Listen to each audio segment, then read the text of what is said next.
आपका स्वागत है। आप देख रहे हैं दमदार 10। पाकिस्तान में मोस्ट वांटेड आतंकियों के बीच अननोन गनमैन का खौफ इस वक्त चरम पर है। इसका एक सबूत आपके सामने इस्लामाबाद से सामने रख रही हूँ, जहां पुलवामा आतंकी हमले के मास्टरमाइंड हमजा बुरहान को इस्लामाबाद में दफनाया गया। इस दौरान नमाज जनाजा में टॉप मोस्ट आतंकी कड़ी सुरक्षा के बीच पहुंचे। आतंकी संगठन अल बदर का चीफ बख्त जमीन खान भी हमजा बुरहान के जनाजे में पहुंचा। आतंकी बख्त जमीन खान की सुरक्षा में AK-47 और मॉडर्न हथियारों से लैस आतंकी दिखाई दिए। पुलवामा हमले के मास्टरमाइंड और भारत के मोस्ट वांटेड आतंकी हमजा बुरहान की हत्या अज्ञात हमलावरों ने की। इसके बाद बख्त जमीन खान और हिजबुल मुजाहिदीन के चीफ सैयद सलाउद्दीन जैसे आतंकी कमांडरों में यह डर साफ तौर पर इस वक्त दिखाई दे रहा है।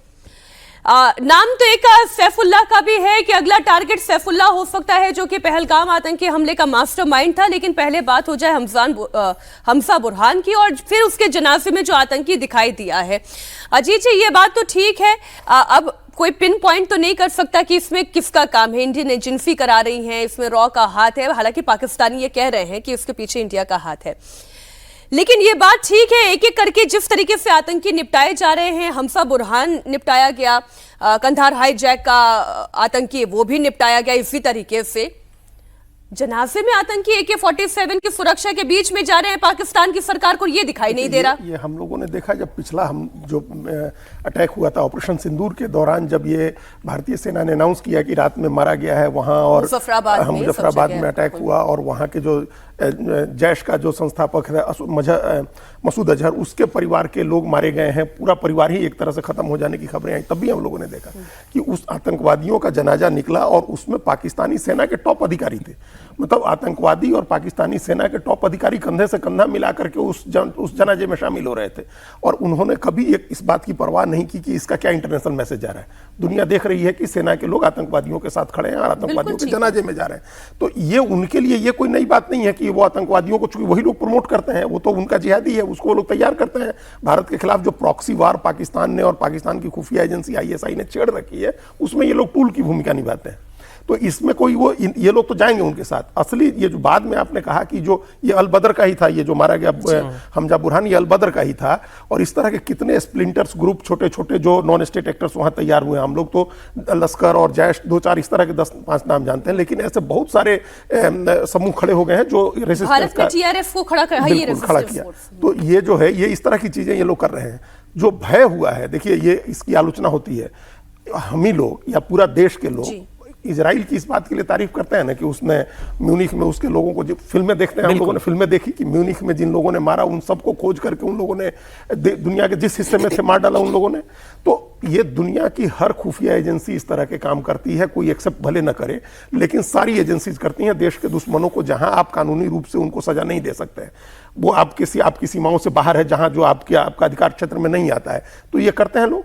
और ये अगर मारे जा रहे हैं, जो कनाडा में मारे गए लोग या POK में मारे जा रहे हैं, या पाकिस्तान के अंदर लाहौर जैसे, कराची जैसे, इस्लामाबाद जैसे, रावलपिंडी में मारे जा रहे हैं, तो ये हो सकता है कि हम कोई भारत के लिए ऐसा काम कर रहा हो, हमारा एक्स्ट्रा सीमा के बाहर हमारा कोई एसेट हो जो हमारा काम कर रहा है, हमारा कोई हमजा है हमारा कोई हमजा है जो हमजा बुरहान जैसे लोगों को मार रहा है। ये दुनिया के हर देश करते हैं, KGB और CIA ये करते ही रहे हैं, मोसाद करता ही रहा है। तो अब एक हम अगर विश्व शक्ति बन रहे हैं, तो हमारी एजेंसी भी अगर ऐसा कुछ कोई वो दिखाई दे रहा है। जनाजे में जा रहे हैं, AK-47 लेकर जा रहे हैं और इतनी सिक्योरिटी के बीच जा रहे हैं। अब जब काम होना होगा हो जाएगा, निपट जाएगा। और फिर ऐसे ही मैं आपके सामने दमदार 10 में खबर सुना रही हूंगी। खबर मार्को रूबियो की भारत दौरे की। अमेरिका ईरान में इधर बहुत टेंशन है, हॉर्मुज संकट बरकरार है, आप जानते हैं। और इसी बीच अमेरिकी विदेश मंत्री मार्को रूबियो भारत दौरे पर आए हैं।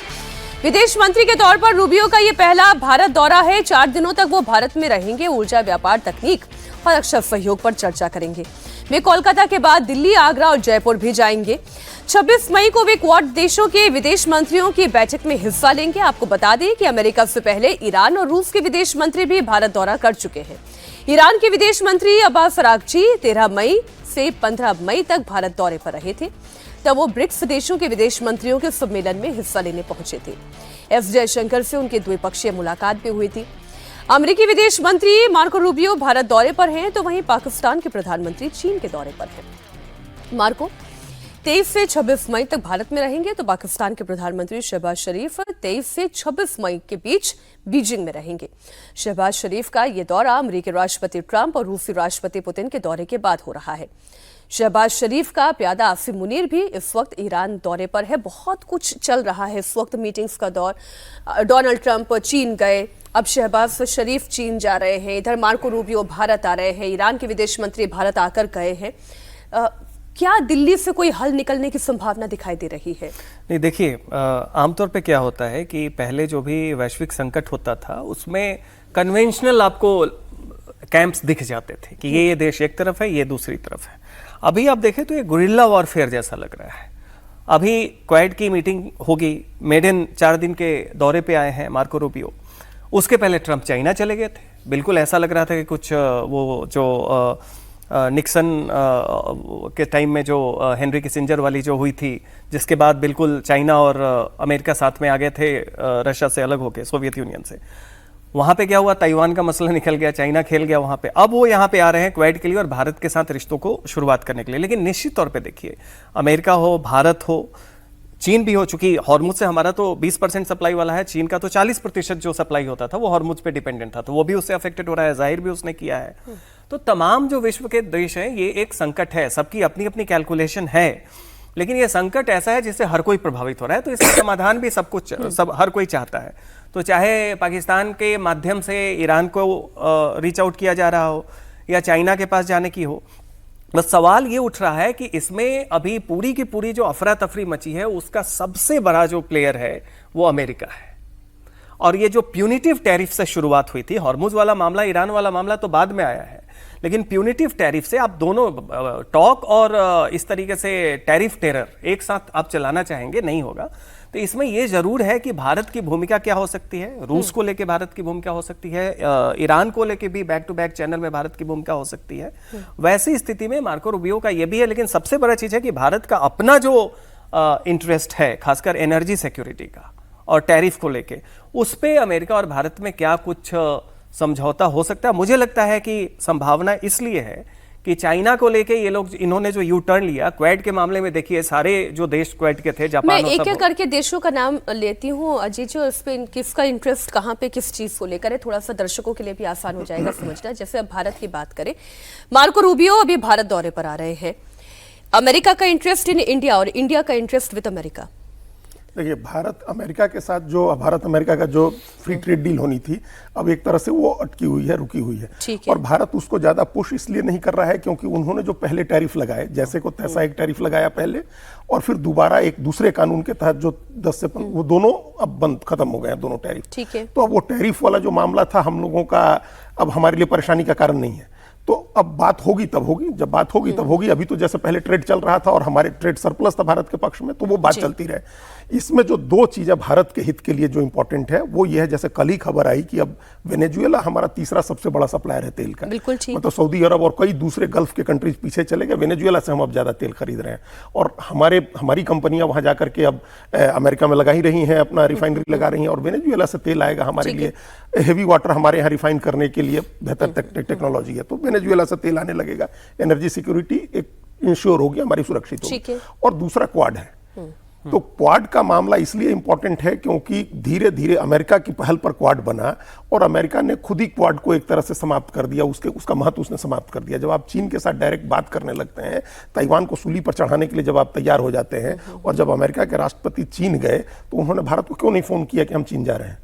आपने जापान को फोन किया, आपने सने तकाइची जो वहां के प्रधानमंत्री हैं उनको इस बात के लिए इन्फॉर्म किया कि हम चीन जा रहे हैं। भारत को इन्फॉर्म करना आपने जरूरी नहीं समझा। अब आप चीन की मीटिंग होने के बाद फिर आप क्वाड भेज रहे हैं, क्वाड के लिए यहाँ मीटिंग करा रहे हैं 26 तारीख को आखिरी दिन। तो ये एक तरह से औपचारिकता है, आप इसको बहुत सीरियस नहीं ले रहे। अमेरिका भारत के इंटरेस्ट को बहुत ज्यादा ध्यान नहीं दे रहा है। भारत को अपना इंटरेस्ट देखना है, वो यूरोप में देखे, यूरोप के बाहर अमेरिका में देखे, और इसलिए अभी 5 देशों की यात्रा करके बिल्कुल प्रधानमंत्री करके आए, यूएई में भी दिया उन्होंने, और दूसरे अपने एनर्जी रिसोर्सेज को हम लोग अपना वैकल्पिक को तैयार करें। एक खबर और है, ईरान अमेरिका के बीच जारी टेंशन के बीच बड़ी खबर अमेरिकी राष्ट्रपति डोनाल्ड ट्रंप की बेटी इवांका से जुड़ी हुई आई।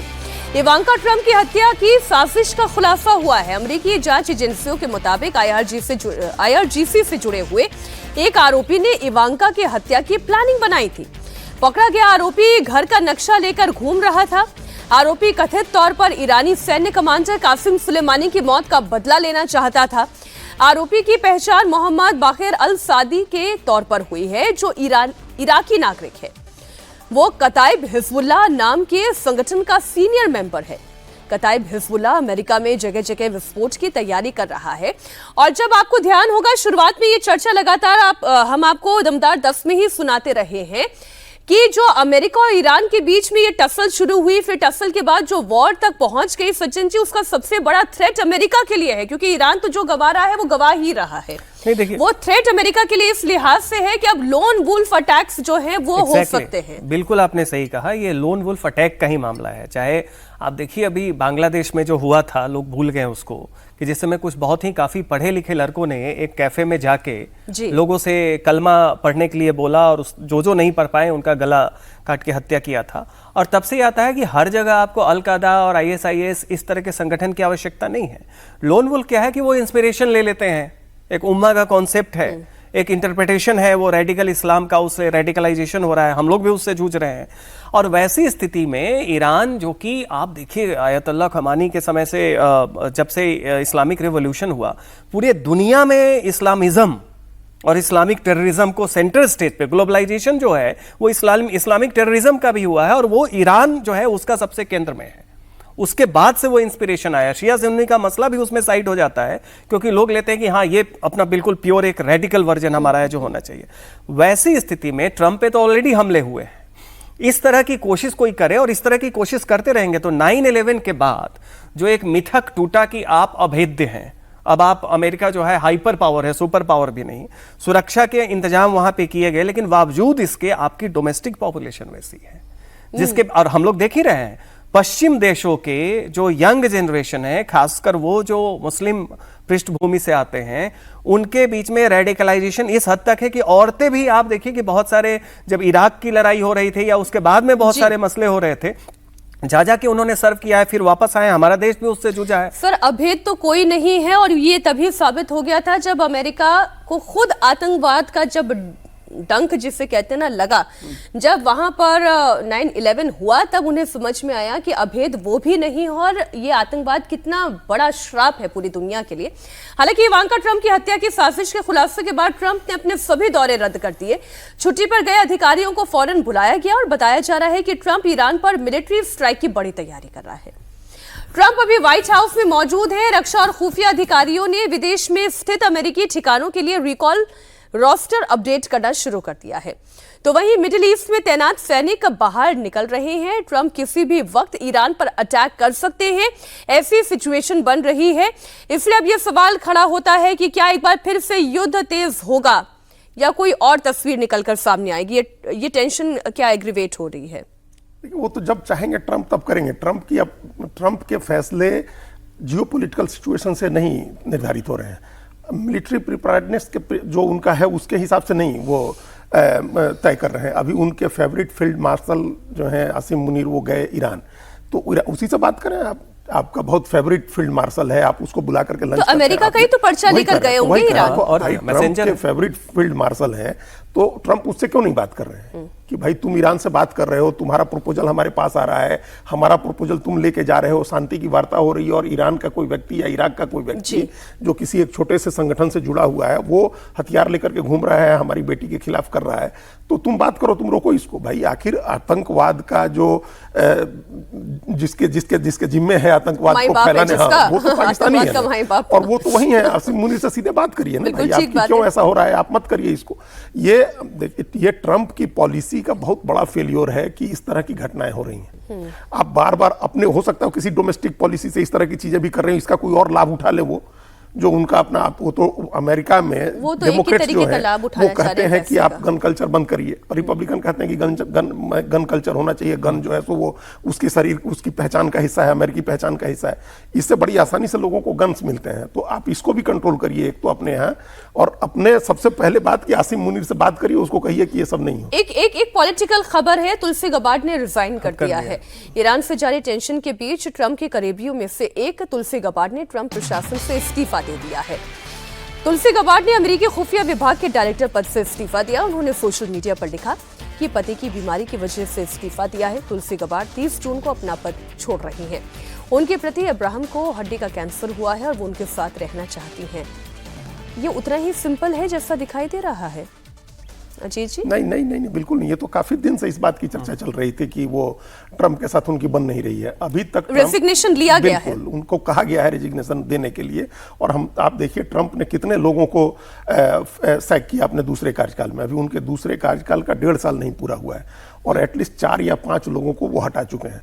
उन्होंने ईरान के साथ युद्ध के बीच में अपने सेना प्रमुख को हटाया, जो उनका उन्होंने सेना प्रमुख को हटाया। उसके पहले 9 सेना प्रमुख को अपने हटाया था। उन्होंने सिक्योरिटी एस्टेब्लिशमेंट के लोगों को हटाया, अपने मंत्रियों को सैक किया उन्होंने।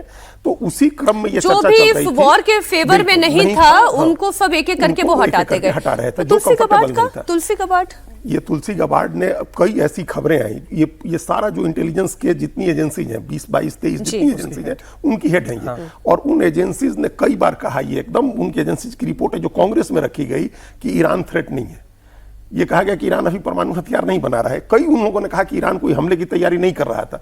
तो ये चीजें जब कांग्रेस में रखी गई तो ये ट्रंप को पसंद नहीं आ रहा है कि आप कैसे, हम तो जिसको प्रीमाइस बनाया है हमने ईरान पर हमला करने के लिए, तुम उसी को ध्वस्त कर रहे हो कि वो ऐसा है ही नहीं, ईरान ऐसा नहीं करना चाह रहा है। तो ये टारगेट पर थी। काश पटेल भी टारगेट पर हैं। ये क्या है कि कई लोग जो हैं, ये जो उनके पुराने मागा वाले लोग हैं, अब वो विरोध कर रहे हैं ट्रंप का कि भाई तुमने तो कहा था कि हम परपेचुअल युद्ध से बाहर निकालेंगे और तुम लगातार युद्ध कर रहे हो। 7 देशों को अभी तक ट्रंप अटैक कर चुके हैं। तो वो ऐसे तमाम लोग उनको पसंद नहीं आ रहे हैं। इसलिए ये इतना सिंपल नहीं है। अब देखिए अमेरिका में और क्या क्या होगा, किन किन के इस्तीफे होंगे, कौन कौन कॉर्नर किया जाएगा, क्योंकि ट्रंप के विजन में मुझे लगता है कि मेक अमेरिका ग्रेट अगेन नहीं है, मेक ट्रंप जितना के money again, rich again, richer again. बहुत शुक्रिया दमदार 10 में बस इतना ही आज। बहुत शुक्रिया सज्जन जी, अजीत जी, आपका हमारे साथ जुड़ने के लिए।